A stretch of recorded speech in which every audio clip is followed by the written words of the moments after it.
Dans la petite ville de Lyon. Sous une pluie battante qui semblait refléter le chaos intérieur d'Émilie. Elle découvrit par hasard un message sur le téléphone de son fiancé, révélant une liaison avec une collègue. Ce choc la propulsa hors de leur appartement, claquant la porte derrière elle dans un geste de rage pure, pour se retrouver seule dans la nuit, trempée et brisée. Mais ce n'était que le début, en appelant sa meilleure amie Louise pour chercher du réconfort. Elle se rendit compte que ses sentiments pour elle dépassaient l'amitié, déclenchant une avalanche de doutes qui menaçait de tout détruire. Émilie marchait sans but le long des rues pavées du Vieux-Lyon, son manteau détrempé collant à sa peau, les larmes se mêlant à la pluie. À 28 ans, elle avait toujours cru que sa vie était tracée, un travail stable comme professeur de littérature au lycée, un mariage imminent avec Antoine, un homme charmant que tout le monde approuvait. Mais ce soir-là, tout s'était effondré. Le message qu'elle avait vu par inadvertance « Je t'aime » revient vite signé d'un cœur provenait d'une femme nommée Clara, une collaboratrice d'Antoine. La trahison l'avait frappée comme un coup de poignard. Mais plus encore, c'était la réalisation soudaine de sa propre hypocrisie qui la terrassait. Pourquoi ce message l'avait-il blessée si profondément? Était-ce seulement la trahison? Ou y avait-il quelque chose de plus enfoui en elle? Émilie s'arrêta sous un porche, sortit son téléphone et composa le numéro de Louise. Louise. Sa confidente depuis l'université. Celle avec qui elle partageait tout.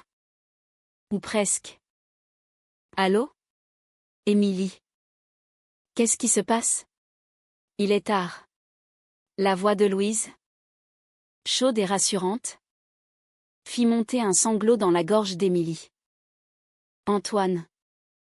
Il me trompe. Avec une femme de son boulot. Je suis dehors. Je ne sais pas où aller.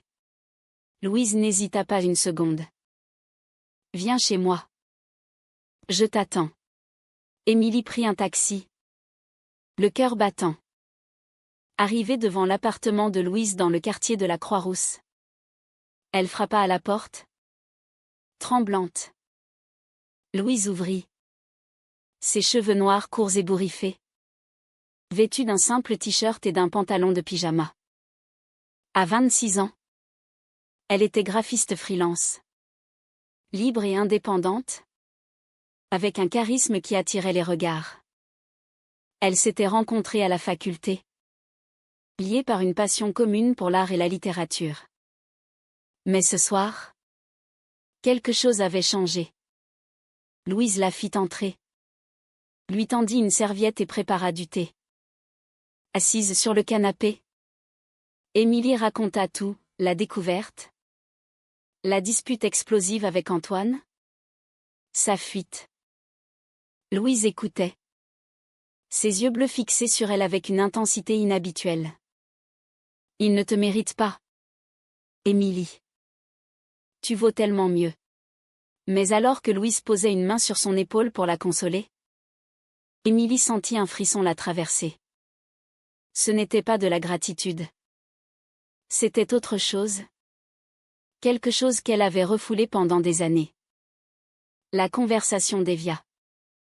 Émilie, encore sous le choc, avoua ses doutes sur son couple. Je me demande si j'ai jamais vraiment aimé Antoine. Peut-être que je me suis forcée à croire que c'était ça. L'amour. Louise hocha la tête. Mais son regard trahissait une émotion plus profonde. Et toi? Louise? Tu n'as jamais parlé de tes relations. Pourquoi? Louise hésita. Puis, dans un murmure, répondit, parce que mes sentiments ne sont pas conventionnels. J'aime les femmes. Émilie. Je l'ai toujours su. Mais je n'ai jamais osé le dire à qui que ce soit dans notre cercle. Le silence qui suivit fut assourdissant. Émilie sentit son monde basculer à nouveau. Louise. Sa Louise. Était lesbienne? Et pire. Pourquoi cette révélation la touchait elle si personnellement? Elle se leva brusquement, prétextant la fatigue. Je vais dormir sur le canapé. Merci pour tout. Mais cette nuit-là, Émilie ne trouva pas le sommeil. Des images défilaient dans son esprit, les rires partagés avec Louise. Les regards complices. Les étreintes amicales qui duraient un peu trop longtemps. Était-ce possible? Était-elle en train de tomber amoureuse de sa meilleure amie? Le lendemain matin, Antoine appela. Émilie ignora l'appel. Mais Louise insista, tu dois lui parler. Fermez ce chapitre. Elles décidèrent d'aller ensemble à l'appartement pour récupérer les affaires d'Émilie. Sur place, la confrontation fut violente. Antoine, les yeux rougis, supplia, c'était une erreur. Émilie. Clara n'est rien pour moi. Mais Émilie, soutenue par la présence de Louise, répliqua froidement, c'est fini. Je mérite la vérité. Et toi aussi. En sortant, elle se sentit libérée. Mais aussi terrifiée. Louise, en la raccompagnant, murmura, tu as été forte. Je suis fière de toi. De retour chez Louise, l'atmosphère était chargée. Elles parlèrent tard dans la nuit, partageant des secrets enfouis. Émilie avoua ses confusions, je ne sais plus qui je suis. Toute ma vie. J'ai suivi ce que ma famille attendait, un bon job, un mari, des enfants, sa mère, une femme conservatrice issue d'une famille catholique traditionnelle, avait toujours insisté sur ses valeurs.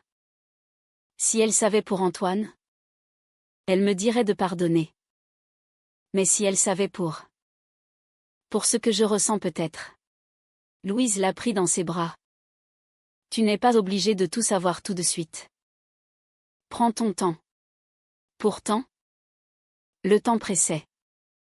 La nouvelle de la rupture se répandit rapidement dans leur cercle d'amis. Des questions fusèrent, qu'est-ce qui s'est passé?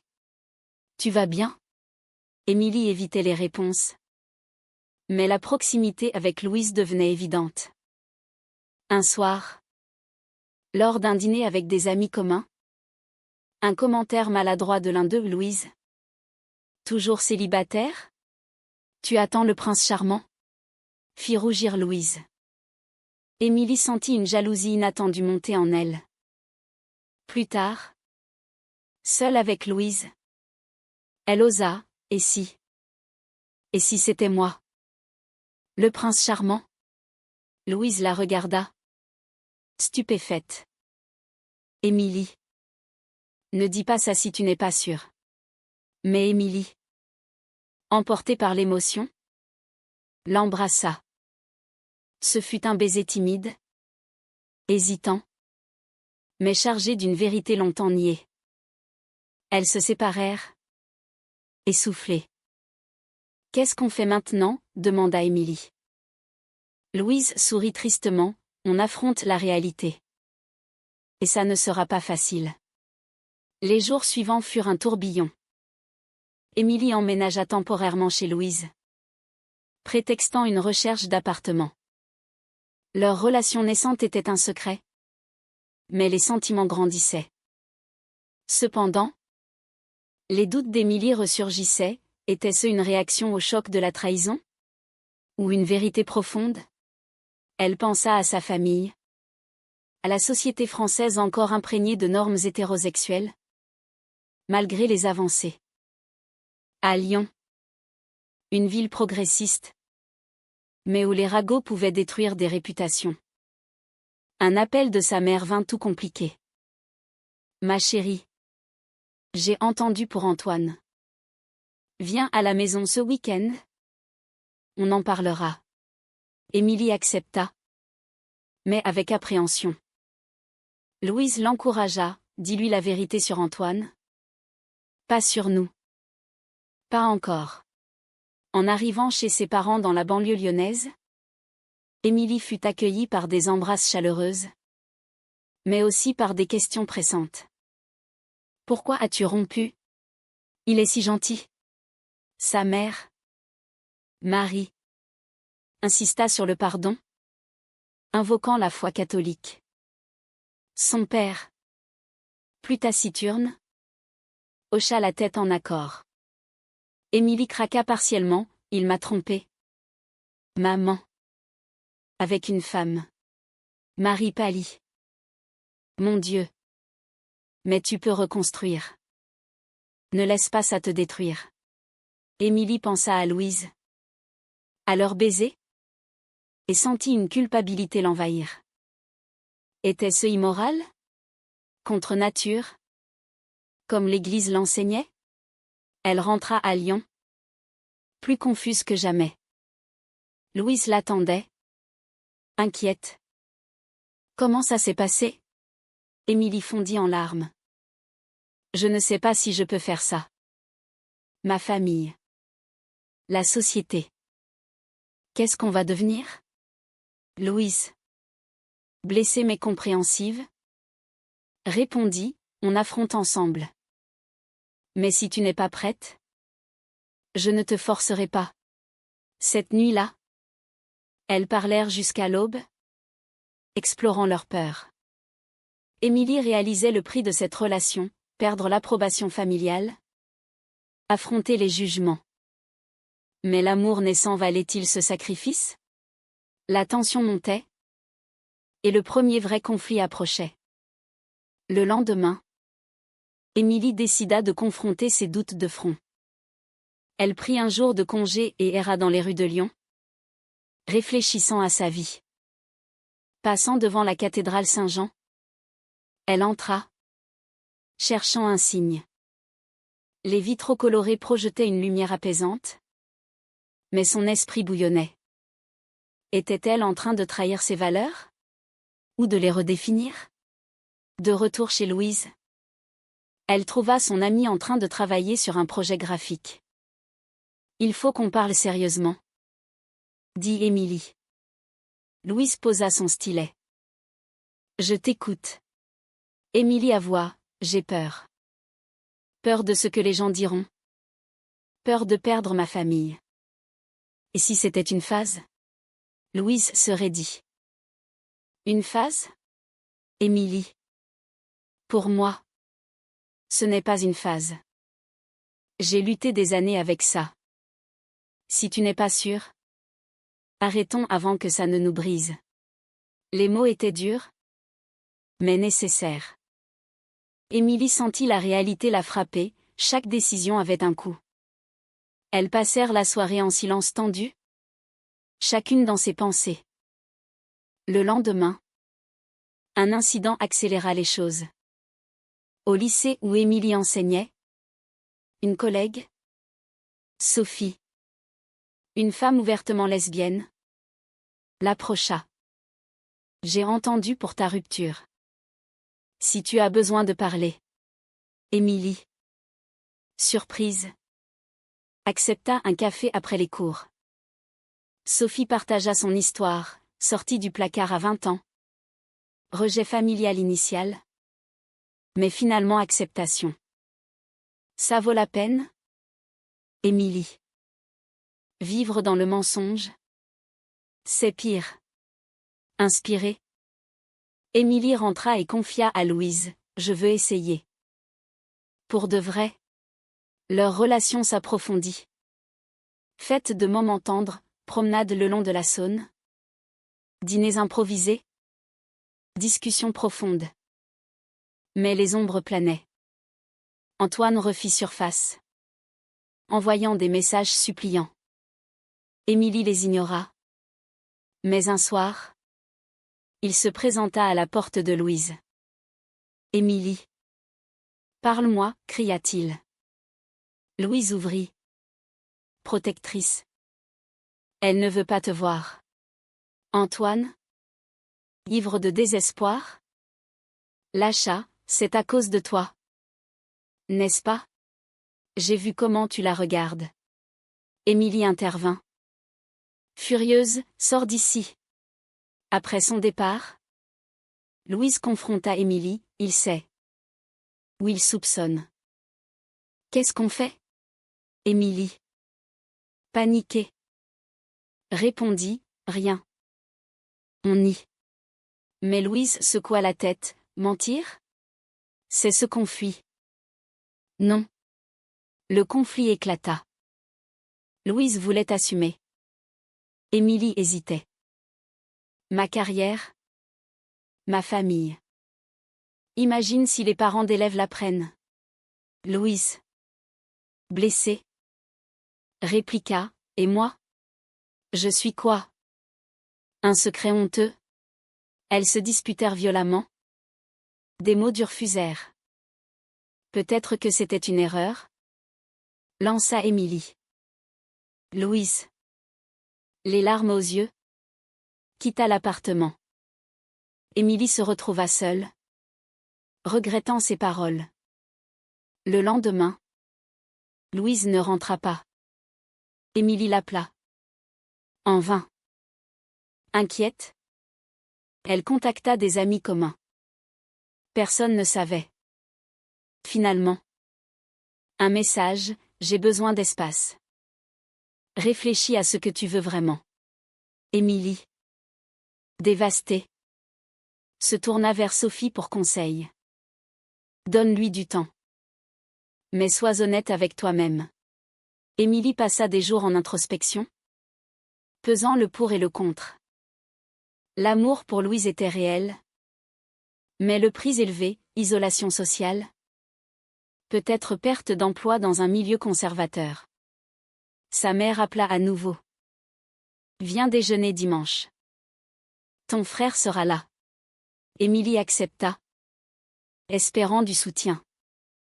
À table, la famille discuta de la rupture.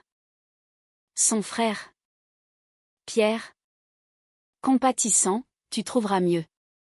Mais quand Marie évoqua un bon mari chrétien, Émilie craqua, et si ce n'était pas un mari? Le silence tomba. Qu'est-ce que tu veux dire? Demanda Marie. Alarmée. Émilie, tremblante, avoua partiellement, j'ai des sentiments pour quelqu'un d'autre. Une femme. Marie blêmit. C'est le choc? Ma chérie. Ça passera. L'Église dit que. Pierre intervint, maman. Laisse-la. Mais le mal était fait. Marie pleura, invoquant le péché. Émilie partit. Cœur brisé. Rentrée chez Louise vide. Elle pleura. Avait-elle tout perdu pour rien? Louise rentra enfin. Après 3 jours. J'étais chez une amie à Paris. J'ai réfléchi. Elles s'assirent. Épuisées. Louise, je t'aime. Émilie. Mais je ne peux pas vivre cachée. Émilie, moi aussi. Allons-y ensemble. Elles se réconcilièrent, mais avec une résolution fragile. Le vrai test approchait, une fête d'anniversaire chez des amis, où Antoine serait présent. À la fête, la tension était palpable. Antoine, voyant Émilie avec Louise, murmura, c'est elle. Émilie, forte, répondit, oui. Et c'est fini entre nous. Des murmures circulèrent. Certains amis félicitèrent. D'autres s'éloignèrent. Une amie, conservatrice, lança, c'est contre nature. Louise défendit, l'amour n'a pas de genre. La soirée se termina en chaos. Avec des alliances brisées. De retour chez elle, Émilie et Louise évaluèrent les dommages. On a perdu des amis, dit Émilie. Louise, mais on s'est gagné. Pourtant, la pression montait. Au travail, des rumeurs atteignirent le directeur du lycée. Émilie. Des parents se plaignent. Est-ce vrai? Elle nia partiellement. Mais le doute s'installa. Louise, de son côté, perdit un client homophobe. Le coût était réel, isolement. Stress financier. Malgré tout, leurs liens se renforçaient. Elles décidèrent de consulter une thérapeute spécialisée en questions LGBT. Les sessions révélèrent les traumas, pour Émilie. L'éducation rigide, pour Louise. Un rejet adolescent.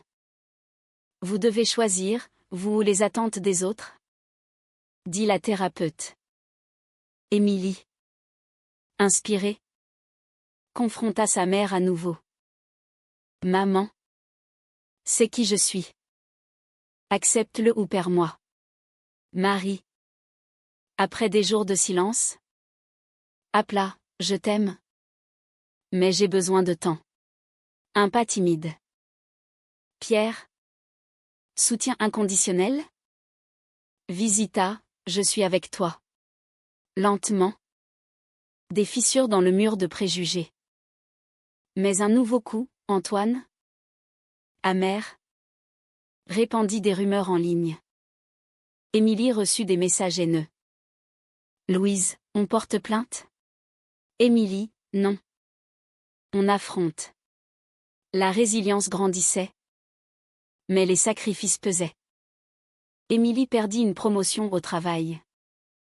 Louise refusa un projet pour rester à Lyon. Leur amour, forgé dans le feu, devenait plus fort. Mais à quel prix? La haute tension approchait son pic. Les mois suivants furent une épreuve constante. Émilie et Louise naviguaient dans un océan de jugement, cherchant des alliés. Elles rejoignirent une association LGBT à Lyon, où elles rencontrèrent d'autres couples affrontant des luttes similaires. Vous n'êtes pas seule, dit une membre. Claire, qui devint une amie. Ces rencontres apportèrent du réconfort, mais aussi des rappels douloureux des discriminations persistantes en France, malgré les lois progressistes. Au travail, Émilie fit face à une réunion avec le directeur. Des parents s'inquiètent pour l'influence sur les élèves. Émilie, outrée, répliqua, ma vie privée n'affecte pas mon enseignement. Elle garda son poste, mais sous surveillance. Louise, freelance, vit ses contrats fluctuer. Un client annula, désolé. Mais mon entreprise est traditionnelle. Le stress financier s'ajouta aux tensions émotionnelles. Émilie. Un soir. Confia, parfois. Je me demande si ça en vaut la peine. Louise. Blessée. Répondit, et moi? Je vaux la peine? Une nouvelle dispute éclata, révélant des failles. Émilie regrettait ses mots. Mais les doutes persistaient. Elles décidèrent d'une pause, Louise partit chez Claire pour quelques jours. Seule, Émilie réfléchit profondément. Elle relut des lettres de sa mère. Mélange de amour et de désapprobation. Dieu t'aime. Mais ce chemin est erroné. Inspirée par un livre sur l'identité, Émilie écrivit une lettre à sa famille, je choisis l'amour vrai. Pas les conventions. Elle l'envoya. Tremblante. La réponse de Marie fut un appel, viens à la maison. Seule à seule. Émilie accepta. Sans Louise.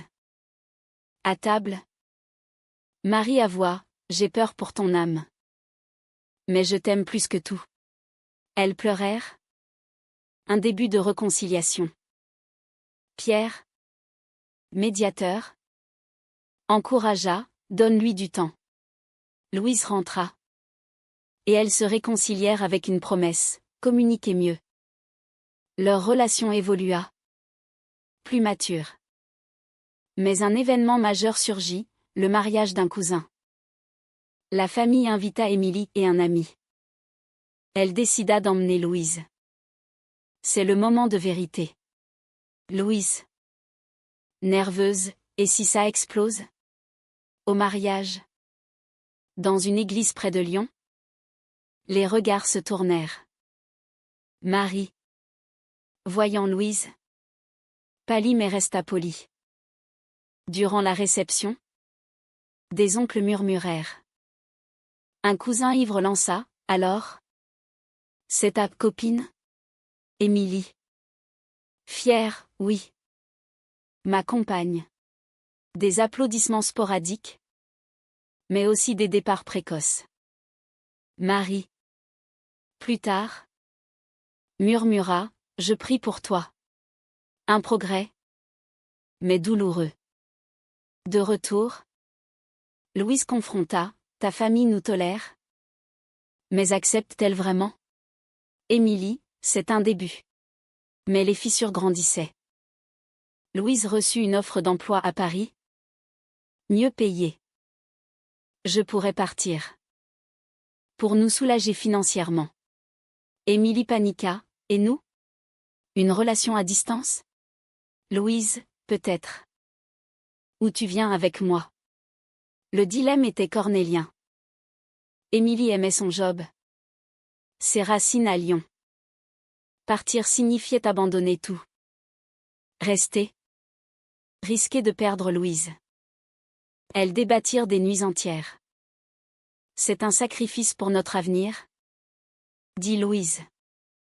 Émilie, ou une fuite? La tension culmina lors d'une dispute. Tu choisis ta famille sur moi, cria Louise. Émilie, non. Je choisis l'équilibre. Louise partit pour un entretien à Paris, laissant Émilie seule. Durant son absence, Émilie reçut un appel du lycée, une plainte formelle d'un parent homophobe. Nous enquêtons. Paniquée. Elle appela Sophie, que faire?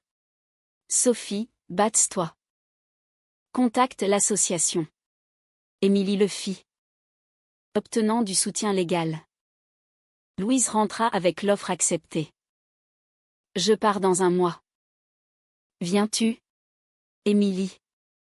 Déchirée, je ne peux pas. Pas maintenant. Louise. Larmes aux yeux, alors? C'est fini? Elles passèrent une nuit agonisante, pesant les options. Au matin, Émilie proposa, attendons. Je réglerai mes affaires ici. Mais Louise secoua la tête, j'ai besoin de plus. D'engagement total.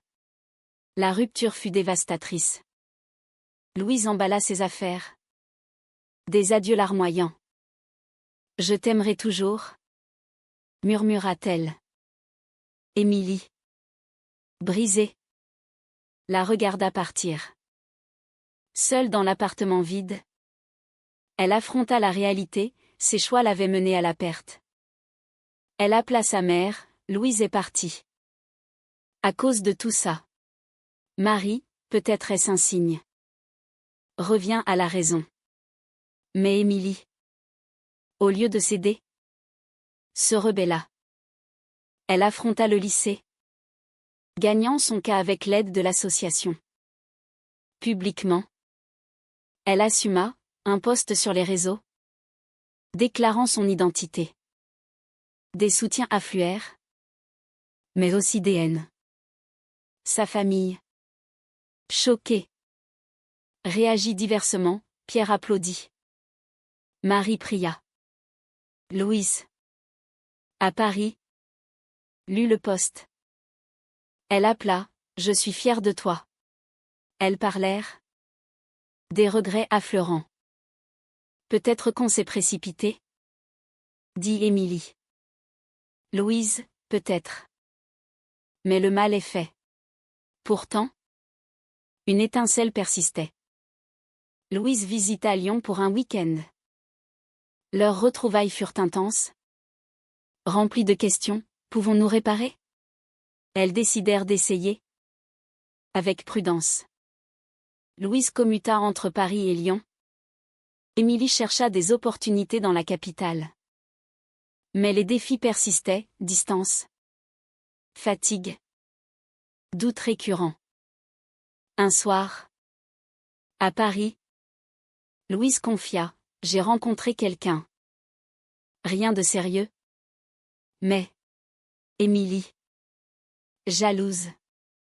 Confronta, déjà. La trahison perçue déclencha une crise. Comment oses-tu, cria Émilie. Louise, on était séparés. Tu m'as laissé partir. La dispute escalada. Des accusations volèrent. Émilie rentra à Lyon. Furieuse. Était-ce la fin définitive? Le cycle de douleur semblait interminable. Émilie, de retour à Lyon, plongea dans le travail pour oublier. Elle organisa des ateliers sur la diversité au lycée, transformant sa douleur en action. Les élèves réagirent positivement, certains partageant leur propre lutte. Merci. Madame. Vous m'inspirez. Ces moments la soutenaient. Mais la solitude pesait. Elle évitait les appels de Louise, blessée par la révélation. Louise, à Paris, regrettait. Elle rompit avec la nouvelle connaissance, réalisant que son cœur appartenait à Émilie.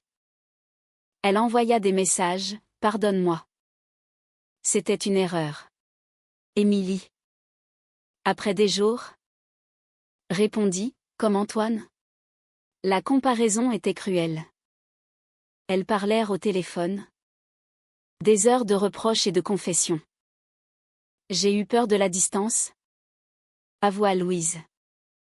Émilie, et moi. De tout perdre. Elles décidèrent de se voir. À mi-chemin. À Dijon. Pour un week-end neutre. Les retrouvailles furent émouvantes, étreintes. Larmes. Promesses. Plus de secrets. Jura Louise.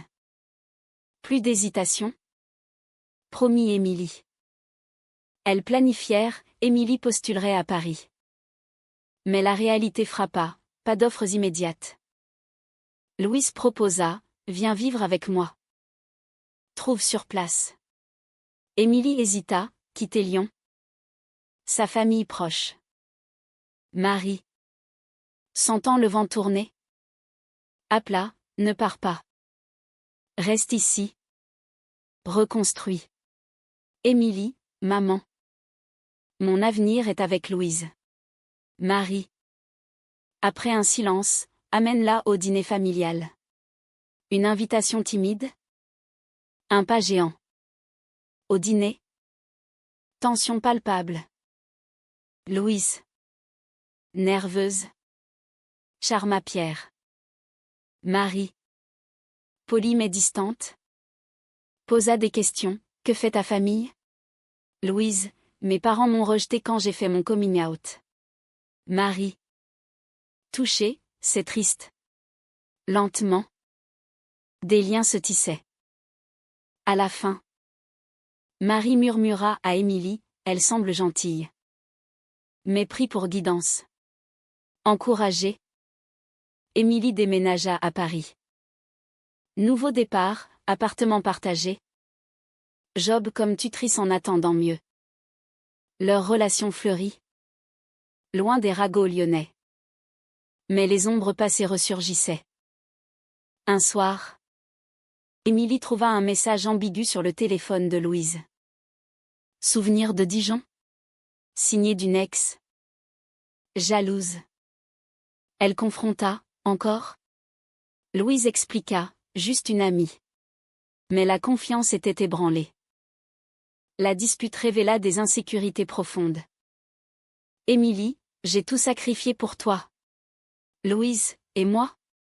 J'ai attendu tes doutes. Elles consultèrent la thérapeute à nouveau. Travaillant sur la confiance. Les trahisons passées marquent? Dit-elle. Construisez sur l'honnêteté.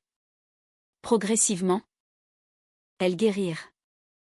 Émilie trouva un poste d'enseignante à Paris. Dans un lycée inclusif. Louise prospéra professionnellement. Elles assistèrent à des événements LGBT. Bâtissant un réseau. Mais un coup final, Antoine réapparut. Via un email. Je sais pour toi et Louise. Félicitations? Ou condoléances? Émilie ignora. Mais il posta anonymement des rumeurs en ligne. Les harcèlements reprirent. Louise, furieuse, porta plainte. L'enquête révéla Antoine comme source. Confronté. Il avoua, j'étais blessé. Émilie. Compatissante mais ferme, laisse-nous tranquilles. La justice trancha, amende pour lui. Paix pour elle. Avec le temps, la famille s'adapta. Marie visita Paris, apportant des cadeaux. Je n'approuve pas tout. Mais je t'aime. Pierre devint oncle protecteur. Les amis perdus revinrent, certaines s'excusant. D'autres restèrent éloignés. Un prix accepté. Leur amour, testé par le feu, devint résilie. Elles parlèrent de futur, mariage, enfants, mais les doutes sociétaux persistaient. La France évolue. Mais lentement, dit Louise. Émilie, on contribue au changement. Pourtant, une ultime épreuve, Louise reçut une promotion impliquant des voyages. Et si je pars souvent? Émilie, on gérera. Mais l'insécurité revint. Lors d'un voyage, Louise manqua des appels. Émilie, paranoïaque, imagina le pire. À son retour, confrontation, as-tu quelqu'un d'autre? Louise. Épuisée, non. Mais tes doutes me tuent. La crise culmina en une séparation temporaire. Émilie rentra à Lyon chez Marie. Réfléchissant. Ai-je fait le bon choix? Marie. Évoluer, suis ton cœur. Pas la peur. Émilie réalisa, l'amour vrai exigeait confiance absolue. Elle rentra à Paris, s'excusant. Je choisis nous. Sans réserve. Louise accepta. Avec une condition, thérapie régulière. Elles s'engagèrent. Plus fortes. Le climax approchait sa résolution. Mais les leçons étaient gravées, chaque décision, chaque sacrifice modelait leur destin. Avec le temps, Émilie et Louise consolidèrent leur vie à Paris. Elles adoptèrent un chat. Symbole de stabilité. Émilie excella dans son nouveau poste, organisant des débats sur l'inclusion. Louise, voyageant moins, se concentra sur des projets locaux. Leur cercle s'élargit, amis queer, alliés hétéros. Les visites à Lyon devinrent régulières, Marie s'adoucissant progressivement. Louise. Passe le sel? Un geste banal, mais signifiant l'acceptation. Pourtant, des défis subsistaient. Lors d'une Pride, elles marchèrent main dans la main, affrontant des contre-manifestants. Sale lesbienne, cria l'un. Louise serra la main d'Émilie, ignore-les. Mais intérieurement, la peur persistait. La société change. Mais pas assez vite.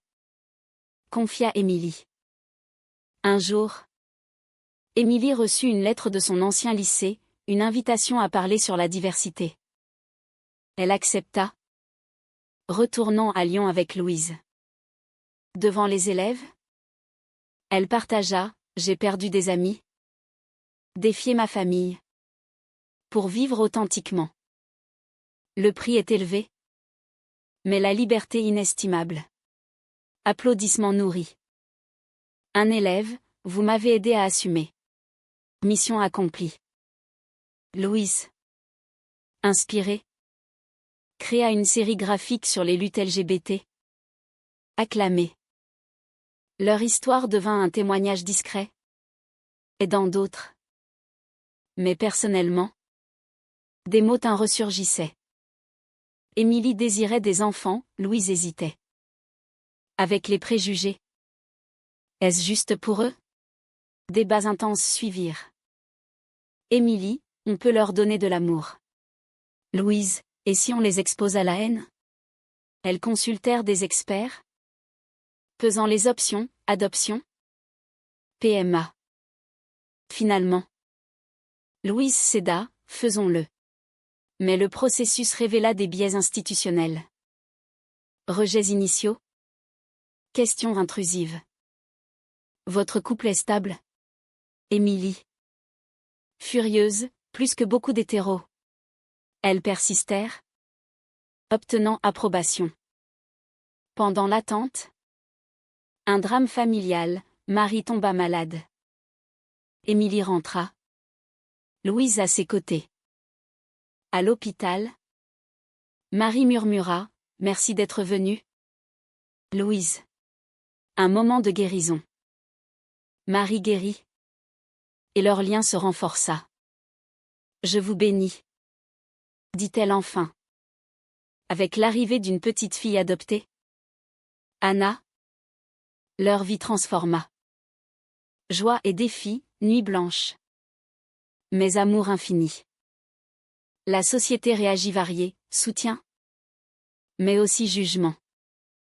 Un voisin, deux mamans? Pauvre enfant. Louise répliqua, mieux que l'intolérance.